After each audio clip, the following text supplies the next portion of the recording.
और आइए अब रुक करते हैं प्रगति मार्ग का, जहां ऐसी खबरें हैं जो कि देश की तरक्की, प्रगति और लोगों की काबिलियत दिखाती है।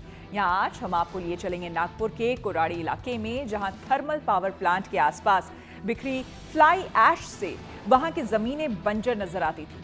लेकिन CSIR के वैज्ञानिक लाल सिंह की मेहनत ने बंजर जमीन को फिर से जीने लायक बना दिया है। बंजर जैसी जमीन पर बांस के जंगल उगाए हैं, साथ ही कई तरह के पौधे लगाकर लोग कमाई भी कर रहे हैं।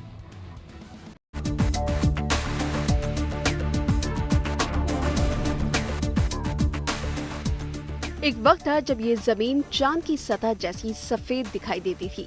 धूसर, सूखी और राख की मोटी परतों से ढकी हुई थी। यहाँ कोई भी पैदावार नहीं हो सकती थी। मिट्टी कमजोर थी, हवा धूल से भरी थी। कुल मिलाकर जमीन का हाल बुरा था और लोग परेशान। लोगों का मानना था कि महाराष्ट्र के विदर्भ जिले में कोराड़ी, खापरखेड़ा और चंद्रपुर थर्मल पावर स्टेशनों के आसपास के इन इलाकों का कुछ नहीं हो सकता। लेकिन आज सब कुछ बदल चुका है।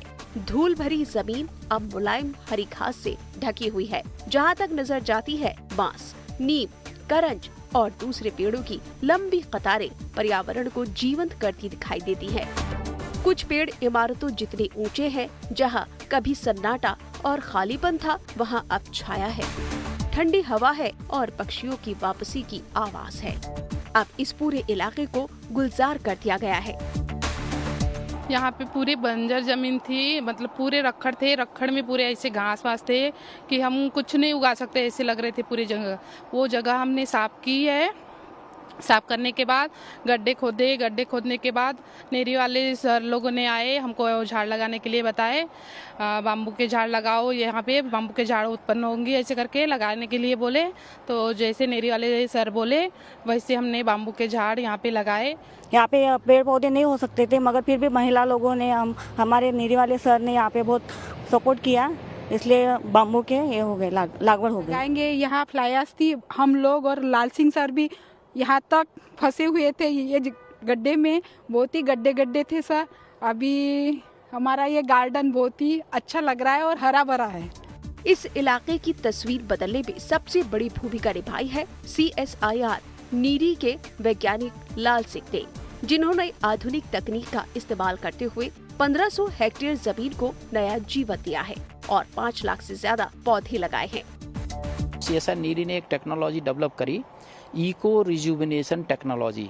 और इस टेक्नोलॉजी में 5 पैरामीटर्स होते हैं, बड़े सिंपल्स हैं। पहला सिलेक्शन ऑफ स्पीशीज, दूसरा है फिजिकल, केमिकल, बायोलॉजिकल पैरामीटर्स, तीसरा है ऑर्गेनिक अमेंडमेंट और फिर बैक्टीरिया और फंजाई। इन सभी पैरामीटर्स को मिला करके इको रिजुविनेशन टेक्नोलॉजी का जन्म होता है।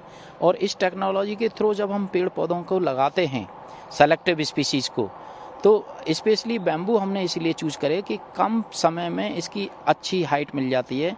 फेवरेबल कंडीशन में बैम्बू 1 मीटर तक की हाइट हमको दे देता है फेवरेबल कंडीशन में। तो हमने बैम्बू की वही सेलेक्टिव स्पीशीज को चूज किया जो फास्ट ग्रोइंग हो, कॉमर्शियल हो और जिनसे 3 साल के बाद में इकोनॉमिक रिटर्न आने लगे। मकसद सिर्फ पेड़ उगाना नहीं था, बल्कि पहले मिट्टी को स्वस्थ बनाना था। CSIR नीरी की टीम ने जमीन की गुणवत्ता सुधारने के लिए प्राकृतिक सामग्रियों का भी इस्तेमाल किया और ऐसे देशी पेड़ लगाए जो कठिन परिस्थितियों में भी टिके रह सके। और धीरे धीरे एक ऐसा हरित आवरण तैयार हो गया जो साल भर हरा भरा रह सके। Bureau report, good news today.